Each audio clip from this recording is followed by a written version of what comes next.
कार्यक्रमाच्या बाबतीमध्ये तर मला एक महत्त्वाची गोष्ट वाटली, हा जो हॉल आहे ना, हा जेव्हा खुर्च्या टाकलेला असतात ना तेव्हा हे पूर्ण भरलेला नसतो. म्हणजे खुर्च्यांमध्ये बराचसा भाग व्यापलेला असतो. आज तुम्ही बघू शकता की महिला बसलेल्या आहेत आणि बसलेल्या महिलांनी हॉल भरलेला आहे. म्हणजे विचार करा की ही किती चांगली गोष्ट आहे.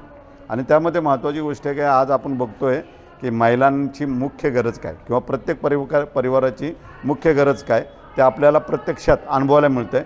प्रत्येकाला 4 पैशाची अपेक्षा आहे की जेणेकरून तो त्याच्या गरजांच्या अतिशय महत्त्वाच्या गरजा पूर्ण करू शकतो. आणि त्या दृष्टिकोनातून नीताताई लाट यांनी जो कार्यक्रम घेतला आहे रोजगार आणि विशेष उद्योजक बनण्याच्या बाबतीमध्ये आणि विशेष शासकीय योजनाची जे अधिकारी शेळके साहेब आले होते त्यांनी जे योजनांच्या बाबतीमध्ये माहिती दिली, ही माहिती आजच्या घडीला महिलांना मिळणं फार गरजेचं आहे की जेणेकरून त्यांना हे लक्षात यावं की आपल्याला पुढं काय संधी आहे. तर आज संधी उद्योजक बनण्याची हा जो कार्यक्रम ताईंनी घेतलेला आहे तर ताईंचा त्या संदर्भामध्ये मी खूप कौतुकाने त्यांचा आभारी मानेन आणि त्याचा सन्मानही करतो, त्यांना शुभेच्छाही देतो.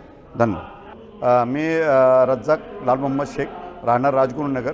मी पर्यावरण विभागाचा काँग्रेस कमिटीचा महाराष्ट्राचा उपाध्यक्ष आहे आणि ताईंचं माझं चांगलं बॉन्डिंग आहे. आम्ही कायम कार्यक्रमाला वगैरे ताईंच्या मी हजर असतो आणि ताईंना कायम आमचा सपोर्ट आहे.